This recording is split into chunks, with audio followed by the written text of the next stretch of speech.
Guys यदि कोई emergency condition फंस जाती है, यदि किसी इंजेक्शन को लगाते से कोई एलर्जी अगर देखने को मिलती है, तो उस कंडीशन में आप कौन-कौन सी दवाइयां मरीज को दे सकते हो, ठीक है? कौन-कौन सी आप ट्रीटमेंट करना पड़ेगा, आपको क्या-क्या ट्रीटमेंट आप करोगे इंजेक्शन लगाते से ही रिएक्शन अगर आपको देखने को मिले तब। स्टार्ट करता हूं मैं।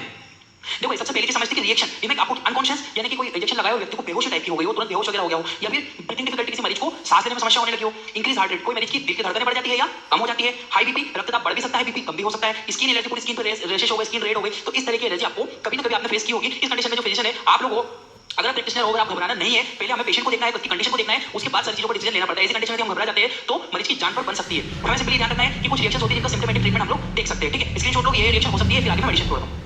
सबसे पहले तो during the any reaction patient provide comfortable supine position, ठीक है? किसी भी रिएक्शन होने से मरीज को एकदम सीधा लेटा दो, पहले उसको सुपाइन पोजीशन प्रोवाइड करो, पलंग पे, बेड पे, जहां पे सोफे पे, जहां पे रिएक्शन हुई है, तुरंत मरीज को कंफर्टेबल सुपाइन पोजीशन प्रोवाइड करना चाहिए और पेशेंट को बोलना चाहिए do not take tension and do not panic. उसको बोलना है कि आप पैनिक मत हो, सब ठीक है, कोई प्रॉब्लम नहीं है। हमको पेशेंट को एक तरह से मॉरल सपोर्ट भी देना होता है उस कंडीशन में, ठीक है? क्योंकि वो बहुत ज्यादा कुछ तो उसकी घबराहट की वजह से मुझे एलर्जी हो गई, उसकी घबराहट की वजह से उसको ज्यादा हार्ट रेट बढ़ती है, ब्लड प्रेशर बढ़ने की जैसी टेंशन देखने को मिलेगी, तो हमें पेशेंट को भी मेंटेन करके चलना होता है। तो सबसे पहले सुपाइन पोजीशन प्रोवाइड। अब आते हैं ट्रीटमेंट पे। सबसे पहले हम लोग को क्या करना है, एड्रेनल, अगर कोई ऐसी कंडीशन में कोई एलर्जी देखने को मिली है, एलर्जेंस बन रहे हैं, तो हमको क्या करना है, एक इंजेक्शन आता है जिसे एड्रेनलिन इंजेक्शन कहते हैं। एड्रेनलिन इंजेक्शन 0.5 ml, ठीक है? 0.5 ml तुरंत मरीज को स्ट्रेट हमें देना होता है and repeat again after 10 minute. यदि मरीज की कंडीशन प्रॉपर मेंटेन नहीं होती है, रिकवरी में नहीं आती है, तो फिर से 10 मिनट के बाद फिर से इंजेक्शन को रिपीट करना होता है, ठीक है? तो डोज हमें कितना देना है, 0.5 ml देना है और अगेन फिर 10 मिनट वेट करना है, पेशेंट को देखना है, अगर उसकी सीवियरिटी के अकॉर्डिंग अगर हमें लगता है तो उसको फिर हम क्या करेंगे, फिर अगेन डोज वापस उसे 0.5 ml देंगे। ऐसे हम जब तक करते हैं जब तक मरीज की कंडीशन नॉर्मल में ना हो जाए, ठीक है? तो हर 10 मिनट में हम रिपीट कर सकते हैं 0.5 ml, ठीक है? यह injection severe hyper sensitivity reaction को तुरंत ही सामान्य करता है। अब मान लीजिए इंजेक्शन लगाया तो हाइपर सेंसिटिविटी रिएक्शन हो गई, मरीज को हाइपर सेंसिटिविटी हो गई, कोई किसी से बहुत ज्यादा एलर्जी हो रही हो, बहुत ज्यादा प्रॉब्लम हो रही हो, तो इसे हम लोग एड्रेनलिन इंजेक्शन को लाइफ सेविंग इंजेक्शन भी कहते हैं क्योंकि ये जान बचाने वाला इंजेक्शन होता है, ठीक है? तो 0.5 ml डोज हर 10 मिनट में हम रिपीट कर सकते हैं। इसको बहुत ज्यादा भी नहीं, तुरंत इमीडिएटली डॉक्टर को इन्फॉर्म करना है और बताना होती है, ठीक है? आगे बढ़ता हूं मैं, स्क्रीनशॉट लो एड्रेनलिन का। साथ में हम लोग को फेनेरामाइन, फेनेरामाइन क्या होता है, डोज इसका जो देना है 25 mg IM और IV दोनों तुरंत दिया जा सकता है, या तो IM दे दो या IV दे दो। ये इंजेक्शन किसी भी वजह से सबको पता है एविल इंजेक्शन के नाम से मार्केट में मिल जाएगा। फेनेरामाइन मिलेट होता है, ये जो कंपोजिशन है काफी जल्दी एलर्जी हुई है, किसी भी प्रकार की एलर्जी मरीज को देखने को मिली, स्किन की एलर्जी, रेड रेशेस वगैरह हो गए, अचानक खुजली चलने लगी हो, इस तरह के मरीज को बस इंजेक्शन लगाने के बाद दिक्कत है, तुरंत हमको एविल दे देना। कितना mg, 25 mg IM IV दोनों तरह से मरीज को दे सकते हैं। स्क्रीनशॉट लीजिए।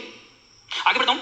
अब कुछ स्टेरॉइड भी मरीज को दिए जाते हैं, जैसे कि हाइड्रोकोर्टिसोन, बीटामेथासोन और डेक्सामेथासोन। ये तीनों प्रकार के इंपॉर्टेंट, इसमें ज्यादातर हाइड्रोकोर्टिसोन ऐसी आपको कंडीशन दिख रही है तो हमको हाइड्रोकोर्टिसोन का इंजेक्शन का इस्तेमाल करना चाहिए। हाइड्रोकोर्टिसोन काफी अच्छा इंजेक्शन होता है, काफी जल्दी मरीज को इसका इस्तेमाल जब भी किया जाता है जब मरीज का एकदम से सैचुरेशन फॉल हो जाए, सैचुरेशन फॉल यानी कि सैचुरेशन डाउन हो जाए, तो तुरंत हमको स्ट्रेट मरीज को हमको हाइड्रोकोर्टिसोन, ठीक है? हाइड्रोकोर्ट के नाम से सबसे फेमस ब्रांड हाइड्रोकोर्ट के नाम से आपको इंजेक्शन मिल जाता है, 1 ml का है, तुरंत मरीज को ये दिया जाता है, तुरंत मरीज से रिकवरी देखने को मिलती है इस इंजेक्शन में, ठीक है? बीटामेथासोन और डेक्सामेथासोन भी हम इस्तेमाल करते हैं, इससे भी काफी जल्दी जो सिचुएशन है वो जो रिएक्शन हुई है वो कंट्रोल में आ जाती है, ठीक है? स्क्रीनशॉट लीजिए आप लोग।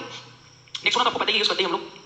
अब देखते हैं हम लोग, अगर मान लीजिए जो पेशेंट है, पेशेंट का अगर बीपी बहुत ज्यादा फॉल हो रहा है, ब्लड प्रेशर कम हो रहा है, तो इंजेक्शन आता है जिसको बोलते हैं मेफेंटेरिमिन, ठीक है? मेफेंटेरिमिन इंजेक्शन जो होता है, यदि रक्तदाब यानी कि बीपी बहुत ज्यादा मरीज का कम हो रहा हो, बहुत ही कम हो, ये कम हो रहा हो लिखा है, ठीक है? बहुत ही मरीज का बीपी यदि कम होता है तो हम लोग को 30 mg मरीज को तुरंत इंजेक्शन देना चाहिए। रिएक्शन हुई, बीपी फॉल हो रहा है, अब मान लीजिए कोई मरीज को रिएक्शन हो गई, ठीक है? तो आपने तुरंत एड्रेनलिन इंजेक्शन दिया, ठीक है? आपको देखने को मिला उसकी पल्स रेट वगैरह तुरंत नोट करोगे, यदि आपको देखने को मिला ब्लड प्रेशर कम हो रहा है तो हम उसको तुरंत इंजेक्शन देते हैं, ब्लड प्रेशर का 30 mg इंजेक्शन दिया जाता है, देख सकते हो यहाँ पे आप लोग, ठीक है? काफी जल्दी से ब्लड प्रेशर मेंटेन हो जाता है। आगे बढ़ता हूं।